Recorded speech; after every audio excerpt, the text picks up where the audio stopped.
Hey everyone, Rascal here. And Mama, welcome to our podcast. Today's podcast, we're now covering the second live-action Hellboy movie. Yes, and during this Superhero Month podcast, this movie takes on a whole new feel with an original story by Gullmero Del Toro. It involves Hellboy being forced to save the world from the mythical golden army that's destined to awaken and destroy the world. Yeah, kind of. Movie. And before we start, be sure to like, subscribe, and notification button on some future podcasts and roll the pause video. And thank you so much for your support and joining us again. We really appreciate you yes. so much. Now, for this one, wasn't sure what to expect because this one's got a sort of mixed reaction. Some still enjoyed it, some couldn't stand it. And just wanted to watch to see what would be my takeaway from it. For me, I think it was still fine. It was still better than the 2019 one. It could have been a lot worse. But I can see why some people would dislike this one because it doesn't adapt anything from a comic. They make up a story. And this one, you can tell they toned down even more than the first one. This one, they made it more like you were watching something more family friendly, like close to PG. Now, if you haven't watched our first podcast on the first Hellboy live action movie, watch it. It should be popping up now. And if you did listen to that one, you heard that our Nana loved the first Hellboy movie. Well, she absolutely hated the second Hellboy movie. She hated this movie. And as you mentioned, it's because it was so different. It wasn't different in a good way, like, let's try something different. Let's, do something that's edgy or new. It was the same thing every other movie's done. It was very generically done. Right. The best thing about this movie were two things. One, this cast return with Ron Perlman and Selma Blair and Doug Jones. Yeah. Was John Hurt in this one? Briefly, they had a flashback. That's it. Right. So he wasn't in it, but the three main characters did return. And the second thing is that the costumes and makeup still look good. Yeah, it actually looked a little brighter. And the cinematography was great. Right, it actually looked a little brighter this time, which wasn't bad. The problem here is that it leaned away from horror and supernatural to being more fantasy and somewhat superhero, and I don't think that really worked for this movie. It was so relaxed. It was like, what the heck? What's going on here? All of a sudden, he's just like chill. laid back. He's chill and trying to be cool and lots of humor. Yeah. Ha ha ha! Isn't there funny moments? It's like, what is this? And then he wants to settle down, have a family. It's like, I know you're half human, but still, why has this come up? You had one movie, and the one we'll be covering at some point, the reboot, where it was one extreme of just wanting to destroy humans. Now here, you want to settle down, have a family like the human app. It's like, can you decide in this one? And that wasn't a problem. That would have been okay. Right. If the movie had felt like it was more beat to it. Hellboy. Yeah. And it wasn't. It was a generic movie. And it that was done to just appeal to a general audience. Yeah. Whether you knew who he was or not, it didn't matter with this movie. And have, some action, some slapstick, some romantic moments. Yeah. And a lot of comedy in here. There was a more lightheartedness to it.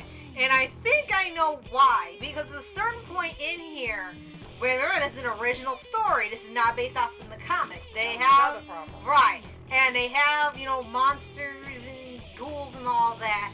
And they have trolls in here. And then they actually have a point in this movie where they go to a troll market. And I think this was the beginnings of Del Toro doing his Troll Hunters book and then the Troll Hunters Netflix series. This was more like, I guess, unintentionally creating his own thing in someone else's thing.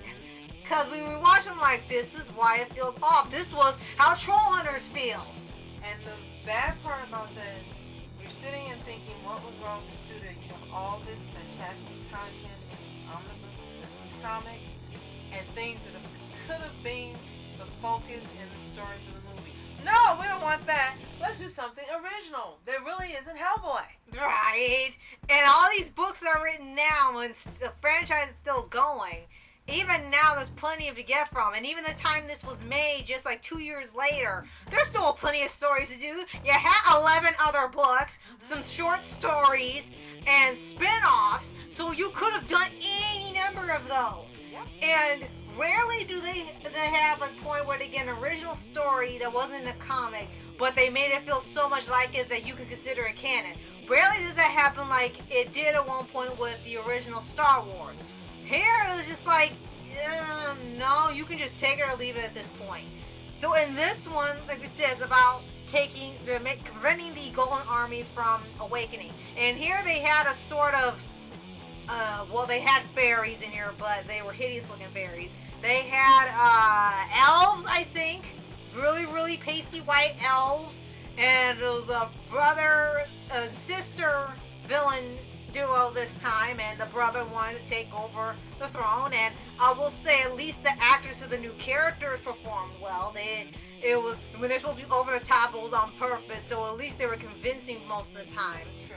And he was just like if Legolas went really bad, basically. And he wanted to take over the throne from the father, rule over the land. It was like, yeah, here we go with this. And it implied he wanted to be more to the sister than just a brother. And we're not even going to get into that because that was anime there. Right, that was anime. It was like, why? There's plenty of other elf people there. Please stop. And the sister actually wasn't completely evil. She saw he was crazy and was trying to help Hellboy and Abe stop him because clearly he was crazy. I mean, it had some good parts, some good elements, but it was too, like you said, too relaxed, too lighthearted. And the way they had in the first movie, we don't want it to be dark and depressing. And at some points for the original run of the comics, the horror could be a bit too much, too many bad endings, too many people not being saved. For us, that was a few little things we didn't care for some of the comics where there were so many bad outcomes. And we get, they can't save everybody every time, but you want that. But they managed to do it the first movie. Right. And here you kind of expect that same feel. And here it's like, well, we don't want to risk anything. Let's just make it completely family friendly, which I think, unfortunately, in this case, is a wrong move. It was kind of like with Deadpool. Yes. In which everybody copies now. You should have just left it alone. If you want to dial back some of the vulgarity or language or something, fine. But in terms of the feel and everything, leave it as it is. If it worked the first time, leave it alone the second time. Don't stop trying to change what isn't broken. Yeah. And that was a huge part of what was on the movie. I didn't hate it, but I didn't like it as much as the first one because, as you said, didn't feel like Hellboy. It could have been something interesting coming with a story that would have worked in the comics if it was made and they kept that feel, but they didn't, so unfortunately it didn't work as well. I think they should have just gone with the material they had. Just do the second or third book. The same way they did with the first movie. Yeah. I felt like when I finished watching it, what did I just watch? Right. And I was very disappointed. I gave the first Hellboy movie an A++++. This one I would give a C-. Unfortunately, yeah. And hopefully when they do the new movie that they're working on, The Crooked Man one, yeah. hopefully they will stick to the content almost one-to-one, because that story is one of the best Hellboy stories there is. Right. And one more thing to add with this is that, like I said, with the tone and everything being shifted, not saying they can't do comedy, there were some funny parts and some even humorous short story they did in there to balance out so much of the darkness, like the one where he's a little kid, didn't want to eat pancakes, he tried it and loved it, and then the creatures in heck are like, oh, he is eating the pancake, we're screwed, and that was their worst nightmare, was him eating that, and that was funny. That type of thing, doing jokes and things like that, would have worked perfectly. But don't shift it so much to where it doesn't feel like the content you're supposed to be viewing. It was unrecognizable except for knowing who the characters were. Right. And for this one felt more like this was a prelude to a bunch of things that Del Toro would do later. Like we said, the Troll Hunters book and show.